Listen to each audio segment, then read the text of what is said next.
અંગ્રેજી બોલતી વખતે ટેન્સીસમાં બહુ ગૂંચવાડો થાય છે? તો ચિંતા ના કરો, કારણ કે આવનારી બસ થોડી જ મિનિટોમાં આપણે અંગ્રેજીના બધા જ ટેન્સીસને સમજવાની એકદમ સરળ રીત શીખવાના છીએ. ખબર છે, ટેન્સીસના નિયમો યાદ રાખવા એટલે જાણે માથાનો દુખાવો જ.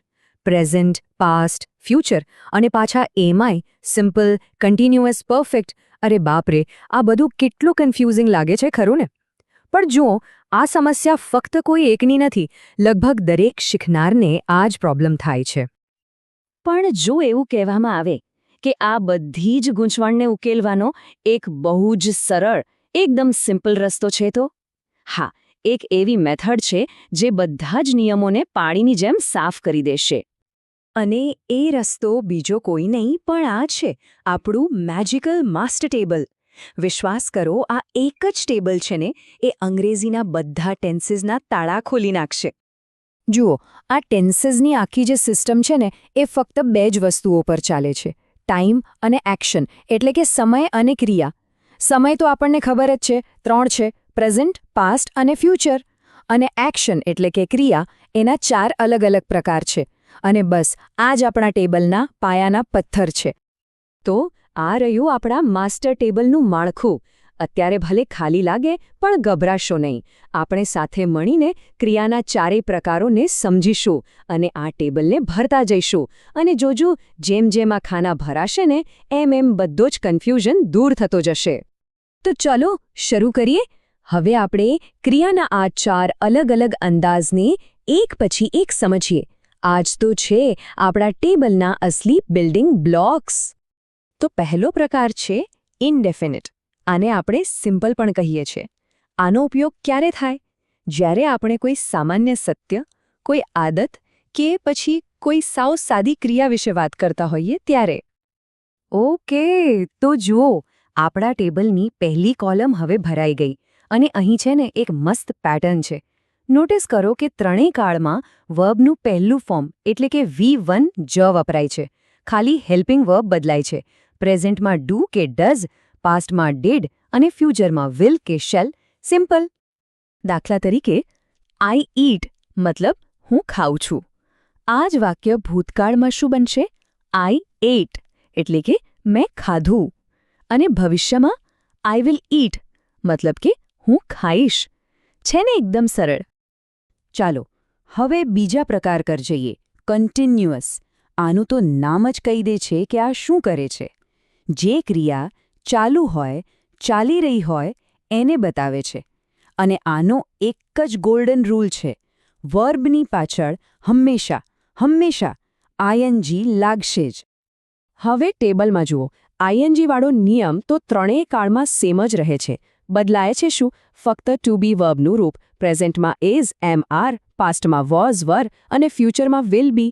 આ પેટર્ન યાદ રાખવી કેટલી સહેલી છે. આપણા એ જ ઉદાહરણને જોઈએ. આઈ એમ ઈટિંગ મતલબ ક્રિયા અત્યારે ચાલુ છે. આઈ વોઝ ઈટિંગ એટલે કે ક્રિયા ભૂતકાળમાં કોઈ સમયે ચાલુ હતી. અને આઈ વિલ બી ઈટિંગ, આનો અર્થ છે કે ક્રિયા ભવિષ્યમાં કોઈ સમયે ચાલુ હશે. ઓકે, હવે ત્રીજો પ્રકાર, પરફેક્ટ. પરફેક્ટ એટલે શું? જે ક્રિયા પૂરી થઈ ગઈ છે, કમ્પ્લીટ. અને આનો પણ એક જ ગોલ્ડન રૂલ છે. આમાં હંમેશા વર્બનું ત્રીજું રૂપ એટલે કે V3 જ વપરાય. ફરીથી આપણા ટેબલમાં જુઓ, એ જ પેટર્ન દેખાય છે. વર્બનું ત્રીજું ફોર્મ V3 ત્રણેય કાળમાં કોમન છે. તો બદલાય છે શું? ખાલી હેવનું રૂપ. પ્રેઝન્ટમાં હેઝ કે હેવ, પાસ્ટમાં સીધું હેડ અને ફ્યુચરમાં વિલ હેવ. હવે ઉદાહરણ જોઈએ. આઈ હેવ ઈટન મતલબ મેં હમણાં જ ખાવાનું પૂરું કર્યું છે. આઈ હેડ ઈટન આનો અર્થ છે કે ભૂતકાળમાં કોઈ ચોક્કસ સમય પહેલાં જ મેં ખાવાનું પૂરું કરી દીધું હતું. અને આઈ વિલ હેવ ઈટન એટલે કે ભવિષ્યમાં કોઈક સમયે હું ખાઈ ચૂક્યો હોઈશ. અને હવે આવી ગયો આપણો છેલ્લો પ્રકાર, પરફેક્ટ કન્ટિન્યુઅસ. આ છે ને પરફેક્ટ અને કન્ટિન્યુઅસનું મિક્સચર છે. આ એવી ક્રિયા બતાવે છે જે ભૂતકાળમાં શરૂ થઈ, થોડો સમય ચાલી અને હજુ પણ ચાલુ છે. આની પેટર્ન પણ એકદમ સિમ્પલ છે.